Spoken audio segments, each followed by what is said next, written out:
There's a lot of discourse on obviously religion in general. That's an ongoing thing, but atheism. Oh, pelvic bone. I should have brought a camera. But I just kind of wanted to talk about what made me. Well, I don't say what made me, but why I'm an atheist. I feel like most people already know that about me. If not, it should not surprise you. I'm in no way like destroy all religions, like that kind of atheist, but I'm pretty open about telling people that I am one. I would never do it in a disrespectful way if someone is talking about their religion, like if they're going through something or if there's like a special like time of year or something. Well, it's a special time of year here in this house. Fuck, what was that? What's that? That was in the living room? But I would never be disrespectful to someone who is enjoying their religion, I guess. Of course. Alright, it's a kitchen ghost. My main experience with religion is with Christianity. I want to say Catholicism because I was like, my family was kind of raised, or my family they're mainly Catholics, I guess. Like I don't know. So like, I know my grandmother was Catholic. When we would go to church growing up, we would go to a Catholic church. I kind of told people, yeah, we're Catholic. But I also, growing up, didn't really know what that meant. My family was never like, you gotta pray every night, you gotta study the Bible every night. Like, not that kind of religious. That being said, I do remember my grandmother being more strictly Catholic. Like, those are some of my earliest memories, is my grandmother saying things regarding religion that just kind of stuck with me. And it was more of like a fear-mongering thing than an actual like Jesus loves you kind of thing. I remember for years until I was, I don't know, maybe my preteens, thinking if I said the devil, if I said Satan, like the word devil or Satan or Lucifer, whatever, she said if we said his name like in any variation, he would laugh, and something about us going to hell. I don't know. But that's the main thing I remember. So for years I refused to say any of those words. So we would just do like the whole Harry Potter route and say he who shall not be named, and that's how me and my siblings would refer to the devil. And I think at one point I said it by accident, and I got so terrified, like I was prepared to like hear him laughing, and then of course it didn't happen. But there were a lot of things like that. Not a lot, I would say there were a few things like that from my grandmother. But when it comes to my mom, there was never anything like that. What her perspective was more of, you know, God and Jesus love you and that kind of thing. But there was also never, as far as I remember at least, there was never any like at-home discourse on religion. Most of what we got regarding religion were from the churches and the Sunday and Wednesday school things that we would go to. So I would say like at home. God damn it. Shut up. Turn that car alarm off. I would say, it's so annoying. At home, it was more of a, oh my god, I can't think. That's stupid. Put that there. Where are you? What do you want? Okay, well, you're already dead, so there's that. So at home was just, I guess, mostly secular. The only religion we really talked about or dealt with was at church. my candle.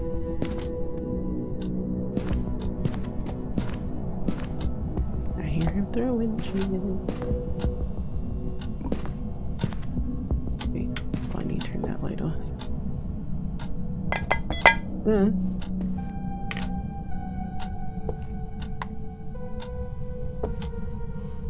What was that? Oh, that's a 3. Stop it! He's throwing everything. I went to a couple different other, like, Christian denomination churches. Like, I had a friend growing up who was Lutheran. I went to a church with her a couple times. One time my mom took us to a Scientology church to check it out because of Tom Cruise. That was a weird experience. We never went back. I think I went to church with a couple other friends, but I don't know what other kind of churches. But my main experience with churches have been, you know, Christian related. Oh, so now I need salt. He's turning on the car alarm again. But then I made like a switch because I wanted to explore other religions. I don't know if I would really say it as a switch because I never really said to myself, I'm not Christian anymore, I want to be Buddhist or I want to be pagan or whatever. Those were the 2 that I explored. And it wasn't, when I say explored, like, it was mostly like reading up on the religions and like the different sects of those religions. So I explored, when I turned 18, I explored other religions. I guess I've always had a fascination with learning, and religions are very interesting. Oh, ghost writing.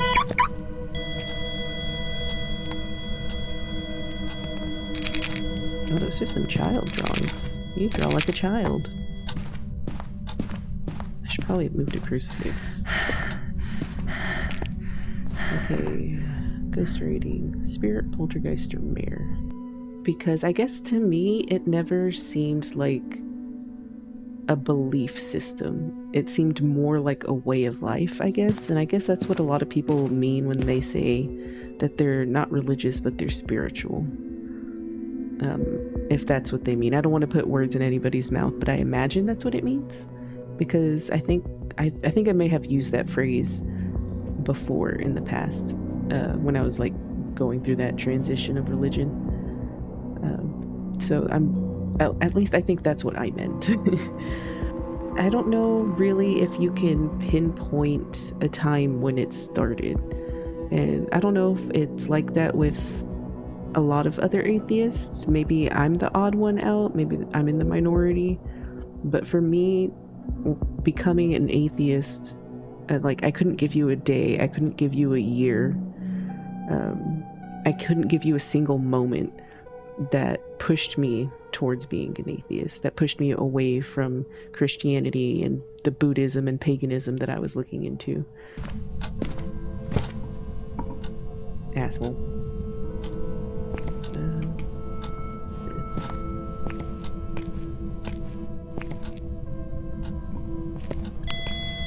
Three.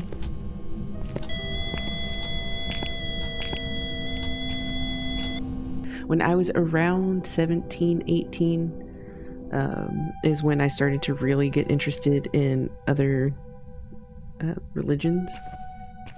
And I think a lot of it was like there's a lot of beauty in religious texts. And I know people bring that up a lot, like as a way to try to convince people to support or believe in religion. Is that an orb? No. That's just, I was looking at this light up here. I think that's just the garage light. But people will bring up the beauty and the poetry of religious texts, and that's pretty subjective.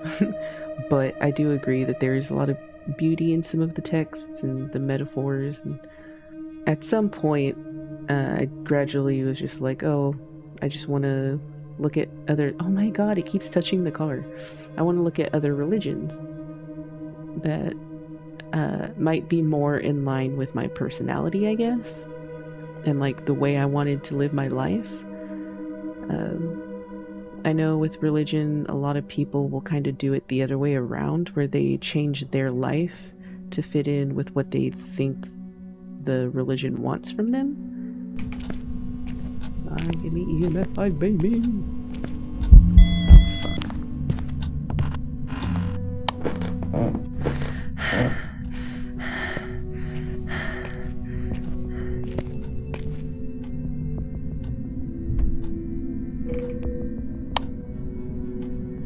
I think he's done? I can't tell. I just realized the power's off.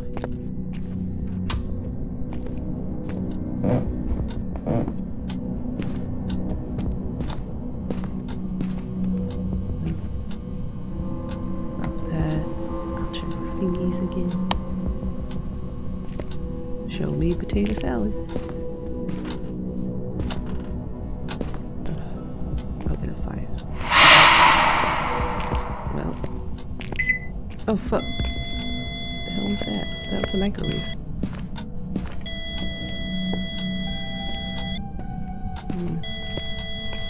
Got a 4.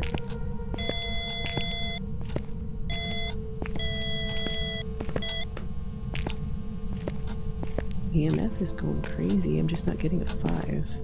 In my early college years, maybe towards the end of high school, I started looking into paganism. My mom has been very like nature loving and loves plants and herbs and crystals and stuff, so I kind of was familiar with those kinds of things and like some basics of like what people believe about them. But I wanted to look more into paganism and Wicca and stuff like that, because there are a lot of beliefs about those religions that people, I don't know, I guess kind of make up and then gossip about, spread rumors. So I just kind of wanted to look into it myself, because parts of it were like, oh, that's like really beautiful, that really speaks to me, and like how I want to live my life and stuff like that. But it was never like a, this is what I believe, what I want to worship, that kind of thing. I guess it was just exploration.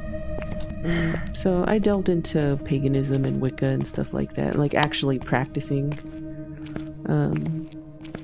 I would say like literally practicing, not just like doing the things, but practicing the practice. I found a couple podcasts and books and stuff that I really enjoyed. And I think the reason it spoke to me more was because it was more about being in tune with your body and your empathy towards others, and the more, I guess, emotional and mental aspect of it, as opposed to here are the rules that you need to live by and stuff like that. Obviously, there are probably parts of the Bible that have like scriptures and stuff that maybe resonate with people in the same way. But to me, it was never like a clear coat, like this is how it is. It was kind of messy for me, the Bible. Both figuratively and I guess still figuratively. You have violence in there, so that's pretty messy. But the understanding of it was also pretty messy. And the interpretation of it. But I played around with that for a while. But it still wasn't, like, I realized it wasn't anything that I believed. It was just, to me, it was beautiful and it was fun, and that was about it. So it kind of seemed more like a hobby to me than an actual belief system.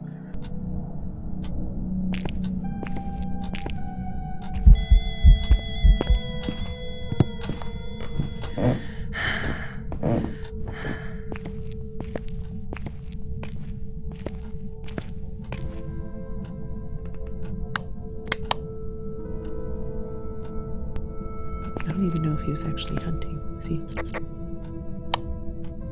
hunting?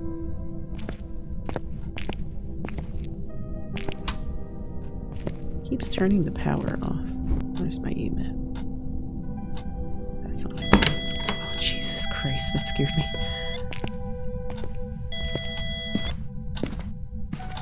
Give me something. Give me EMF, please.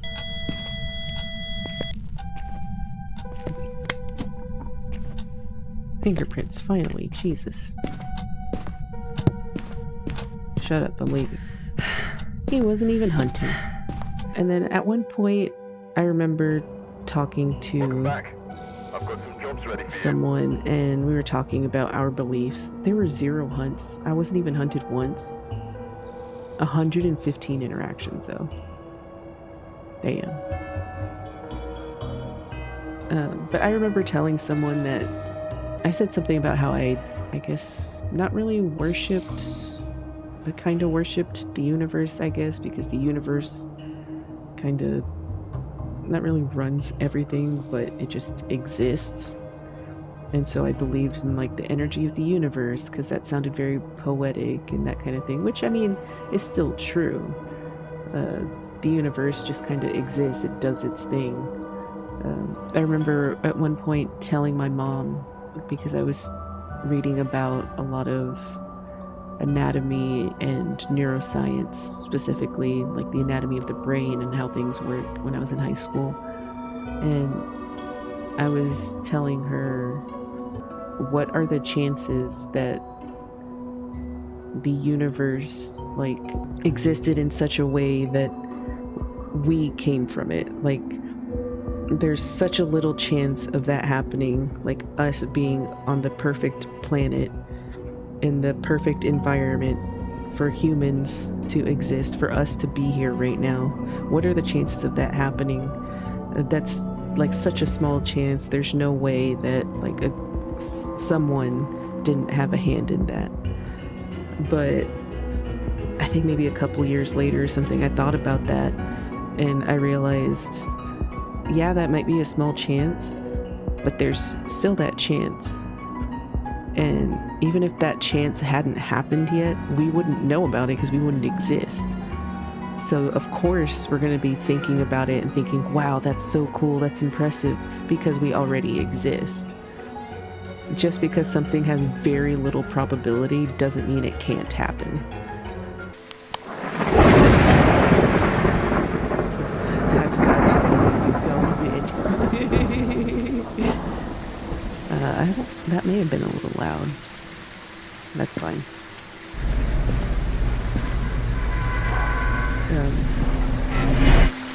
But I guess, like I said, around like my early adulthood years, that's when I started really pulling away from religion. I couldn't even tell you the first moment that I actually told someone that I was an atheist.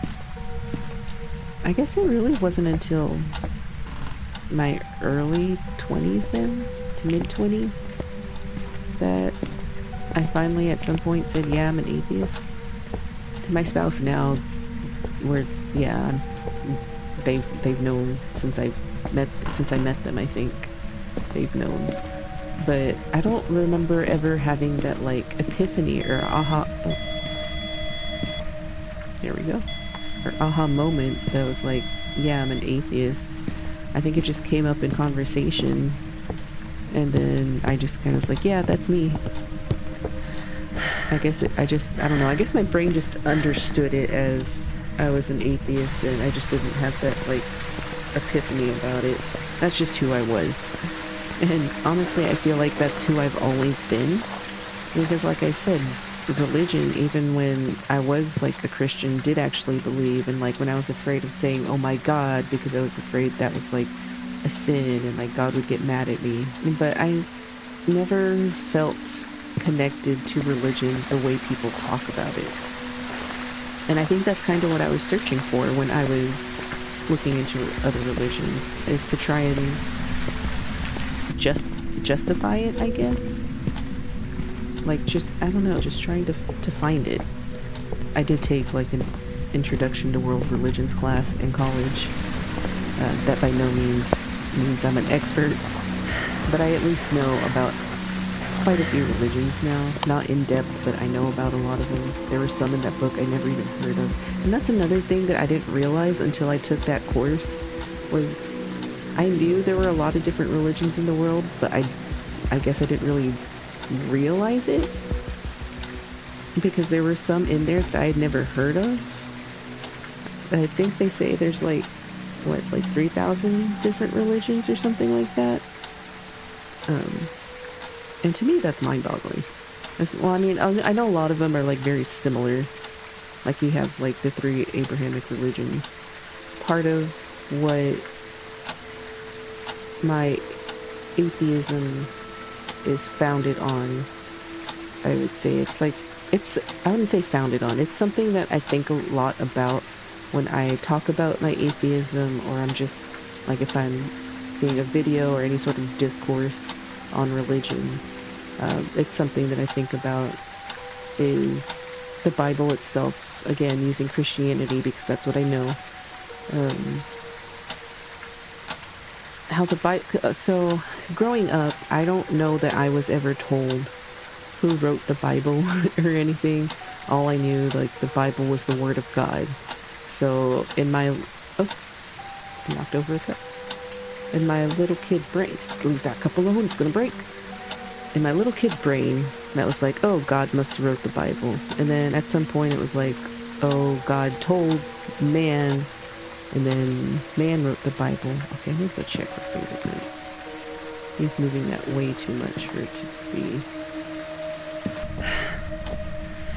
That never sat right with me, the whole man wrote the Bible. Hell yeah, fingies.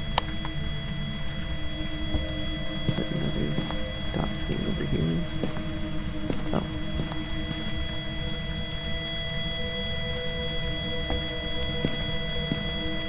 It's just a 2. Leave that. Oh, I should get a crucifix. Speaking of. But I think it's supposed to be, and you're welcome to correct me if I'm wrong, I think it's supposed to be that God, you know, had the prophets and stuff, and they're the ones that wrote down the Word of God. But, before I forget. That doesn't make sense to me. Because you have so many false prophets. And people talk about that all the time. They're, ooh, dots. Hell yeah. Banshee. Oh, I haven't had a Banshee in a while. You have people back then, you have people now. You have the apocryphal books that were left out of the Bible. Who decides what goes into the Bible? Was always my question. I'm sure there's been, like, actual, like, groups of people that have gotten together and decided what goes in, what doesn't. Where are you? Can I get a Hoya? Anyway, so who decides what goes in the Bible? What verse is the Hoya in? That just means that some people, some men. Okay, now they're crawling in air. Some men wrote the Bible, or at least decided what went into the Bible. And it's like, well, what about the stuff that's left out? How do we know that God wasn't like, yo, my dude, I told you that for a reason, put that shit in there. And we just left it out because we were like, no, I don't want that. So it's like bits and pieces, and like certain things were chosen to be put in the Bible, and then things were mistranslated, which we know for a fact. But, you know, at this point, it's like people already believe what they believe.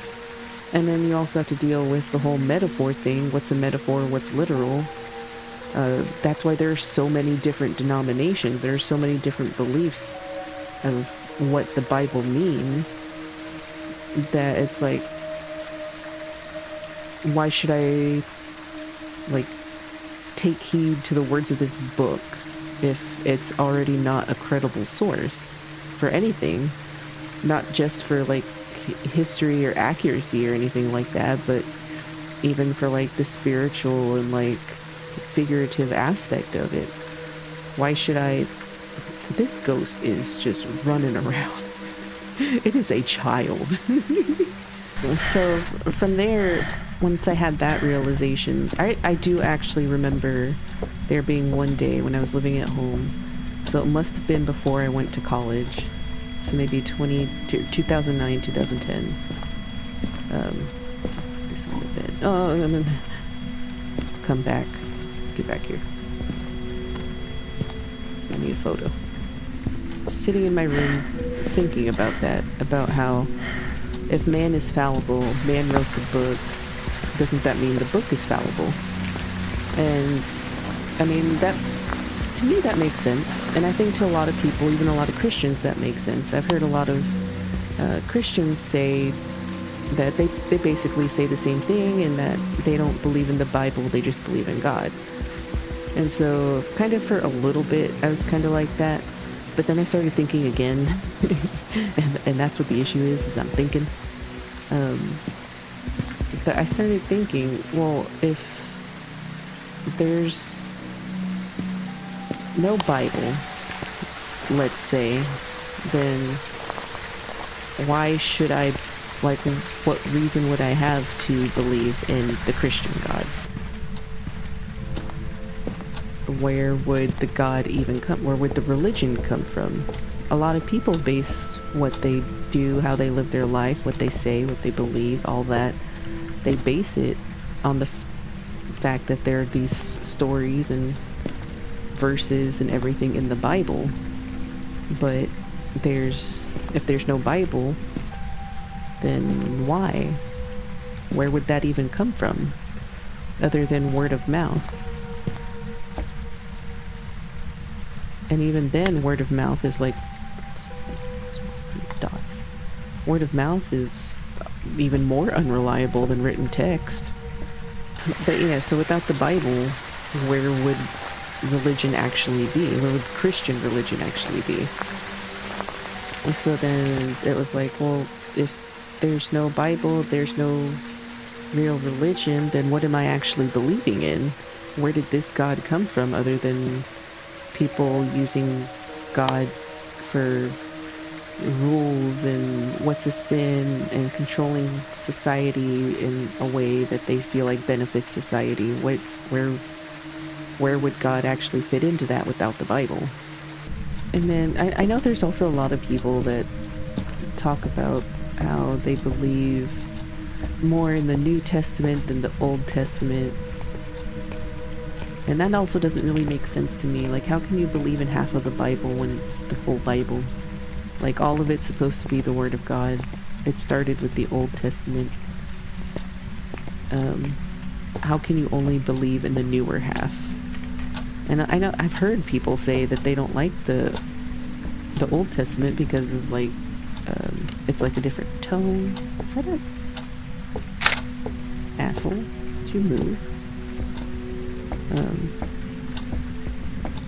But yeah, they say that it's violent and they don't like the tone of it and stuff like that. And I'm like, but it's the Bible that you read. That's canon. Is that a... There we go. I thought that was a baseball bat. Like I said, there are parts, I'm sure, of the Bible, and I've heard, like, you know, some nice scriptures that have been read, or at least as standalone verses, they sound nice. But I've also heard some terrible things from the Bible that really the only people that talk about those are atheists. And it seems like a lot of people that will fight tooth and nail about the Bible being the Word of God and it being a beautiful book and Christianity being a really loving religion are the ones that haven't actually read the Bible or don't actually... Fuck. I don't know if that counts, getting it on dots as a photo of the ghost. But don't actually think about the book itself. Because to me, like, when I'm reading any other book, you know, especially books that I love, you're gonna not criticize it, but like, you'll think about it, you'll critique it, you'll think about how it went from, what's that? From point A to point B to point C, the character development, stuff like that, what it all really means to you, and why it all happened. With the Bible, no one really does that. They just take what they've been told, or just flat out what they're seeing on paper, and just taking it as truth, which is what we're taught to do. I believe that growing up. I was told this is truth, and I accepted it. And then I've always been a very like, oh, but why kind of person. Like very questioning, not like critiquing or like talking down or anything like that, but very questioning. And it doesn't seem like a lot of people are like that. Well, at least when it comes to the Bible. They may do it like with other things, but not the Bible. Are you gonna try to hunt? I need this money. I'm on amateur, so I need all the money I can get. I also never found the cursed object.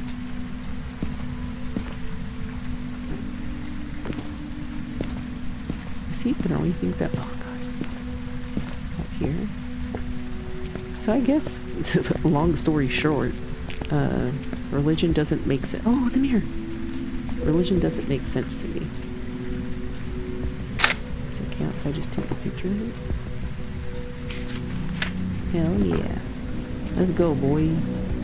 Because you think about the sequence of events, about where it started, how it started, who it started with, who was impacted by it, the conveniences and inconveniences of it. When you really think about it, none of it fits together the way we want it to. We want to have a beautiful religion about a loving God and his loving son who died for us, or at least like general Christians. I mean, you have like Westboro Baptist Church kind of Christians, but we want to believe that. I would love to believe that there is a loving God out there that is watching over us, but I have no reason to think there is. I've read part of the Bible. I remember I started reading it in middle school. I've read verses. I've read both good and bad verses. I've been to many churches. I've heard many different experiences. Oh my god, she is like getting jiggy with it. But there's just nothing that convinces me to put all of my faith and belief into something. And like I said, I did a lot of searching for that when I was younger. I just don't have a reason to believe in anything, I guess. Some people will get mad at that and be like, oh, you think we're just an accident and that life means nothing and there's no meaning and stuff like that. But why do people have to have a meaning? See, I didn't even have one hunt. She was all over the place though. But why do I have to have a meaning? To want to be alive and to want to do things. I don't really need that. I just need my body to function. I need my brain to release that sweet, sweet serotonin. And I guess a lot of it is that I am very rational, I guess. I'm really into the sciences. Not in a like, I want to debunk religion kind of way, but just in a, I don't know, I just like learning. I like learning how things work, why things happen the way they do. I don't need an answer for everything. I feel like there are some people out there that are like, I need to know the answer. I don't really need to know an answer. I just like to learn. If the information's available, I want to know it. I know there's also like this whole trope. I think a lot of the discourse and like where a lot of the arguments and like political stances and just regurgitated ideas come from when it comes to like the whole religion versus atheism debate amongst Christians and atheists specifically.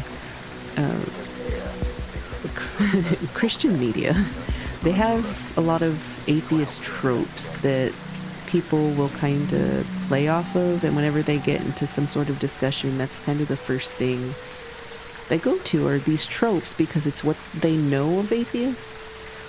But a lot of it isn't really true atheism, I guess. Obviously, they're gonna have their own spin of it, of the situation, of the belief, or non-belief really, of atheism, because that's the whole point of the movie. The whole point is to show, like, hey, God's the best, worship him, you know? But, like, one of the main things that gets me laughing in those movies, especially, Photo of the Ghost, Ghost of Bed, Salt, Jennifer Jones, is that whole trope about an atheist being an atheist because their wife died of cancer or something, and you prayed every single night, all day, every day, all that, and she still died. Give me light. And that's why, so you're angry at God for taking away your wife. But that doesn't really make sense. Like, even like, religion aside, that just doesn't make sense. It doesn't matter what your religion is, because the whole point of being an atheist is that you don't believe. And if you don't believe, how can, or was that? Is that upstairs? I think that was upstairs. But yeah, you can't be angry at something that you don't believe in. And so, to me, I know some people that have said those kinds of things before, not about atheists, like quote-unquote atheists that have said that. But I don't really remember them calling themselves atheists. It was more of just them being angry at God. So that whole trope is just hogwash. And then you have, like, the militant, like, anti-theists, like, we need to rid the world of religion and stuff. And I'm still not sure how I feel on that, because yeah, there have been a lot of evil that has been done in the world because of religion. And you have a lot of good too. Like, the world is not black and white. So I don't really have an opinion. I guess I'm kind of neutral on Switzerland right now. I don't want to tell people, like, you can't believe what you believe. That's no bueno. People are gonna believe what they believe. Even if you tried talking someone out of it. Put one further down.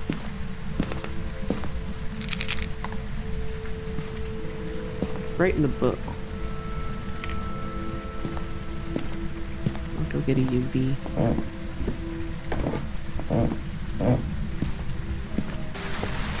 So I don't have an answer on if I think religion should be abolished or anything.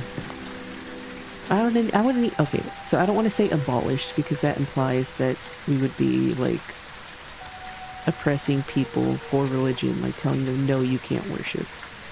To me, if anything, it would be more of people just had their epiphanies like I did and just didn't believe. It wouldn't be any forcing people, because obviously you can't force people to not believe something. Like, in the movies, like, you see all the Christian movies, it's like people are not allowed to be Christian. It's like, how can you not let someone be, if they believe, they're still Christian, regardless of what you're making them do or not do. That doesn't make any sense. Show me potato salad. I wish the world could find peace amongst each other with their differences. I think a lot of talk of world peace comes from trying to change everybody to think the same way and to do the same things. And you're not going to have that. Not with how different our brains can be. Like, even just from mother to child, brains are so different. DNA is going to do whatever the fuck it wants. It's not listening to you. It's not listening to God. The brain just exists. The brain is the reason why we read the words of a Bible and believe. So one of my favorite quotes that I think really kind of resonates with me and kind of how I see the world is a quote by David Eagleman. It's, "Our experience of reality is constrained by our biology." I don't know if there's really a way to explain that more beautifully than he did. We can do what we can do because of our biology, and a lot of it has to do with the brain, which is why I was so interested in studying neuroscience. We get depressed because of the brain, we get happy because of the brain, we make decisions because of the brain, we fall in love because of the brain. Everything we do can be in some way, or not in some way, in every way tied back to the brain. Fingies. Are you here? Oh. Are you here? Where are you? Are you angry?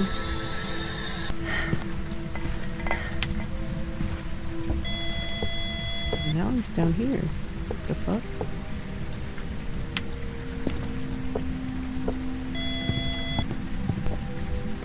Let's see what it is up here. 6, 15.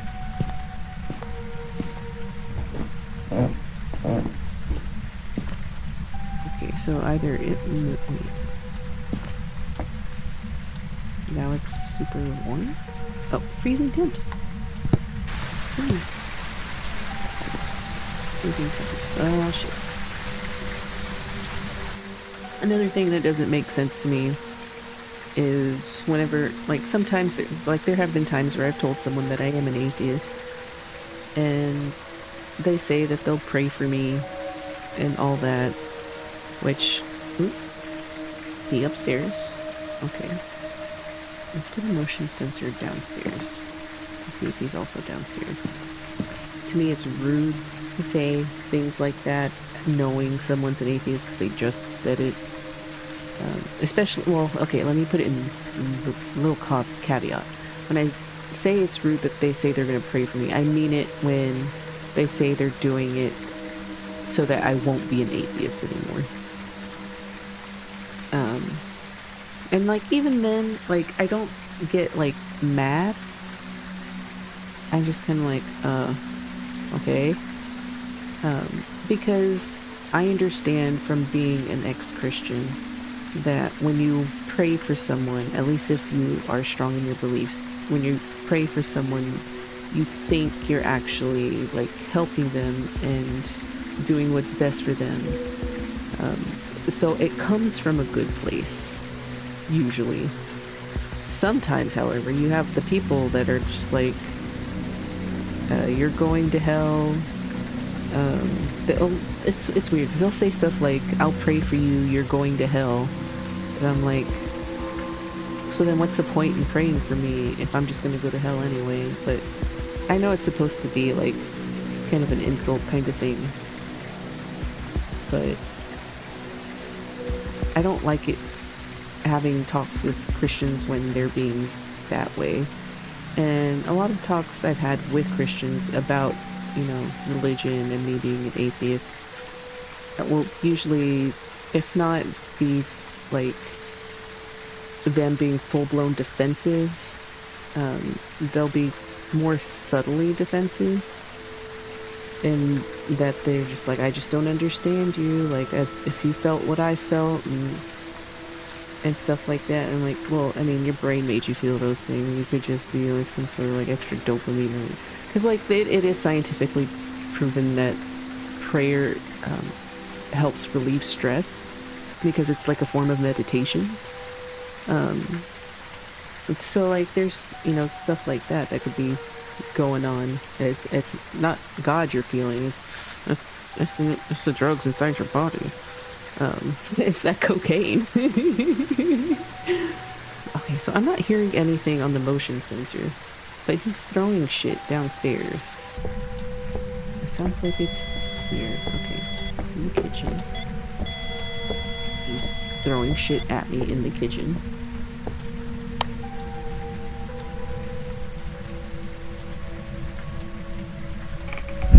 Oh, fuck.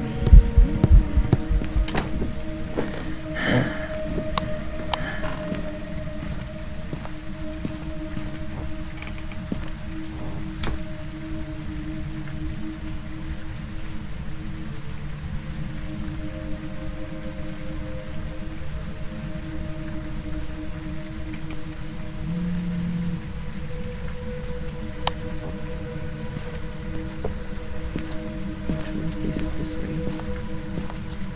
Oh, ghost orb. I saw that. I saw that. But wait. It could be the mimic. So it's either a haunting or a mimic. Are you here? Where are you? How old are you? Are you angry? What do you want? Are you old? Are you young? Are you here? Where are you? Fuck it, I've been watching one. I guess I'm haunted. I don't think it's a movie. Alright guys, load them up.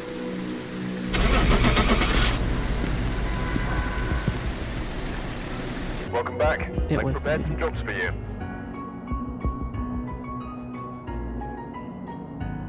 See, God doesn't exist.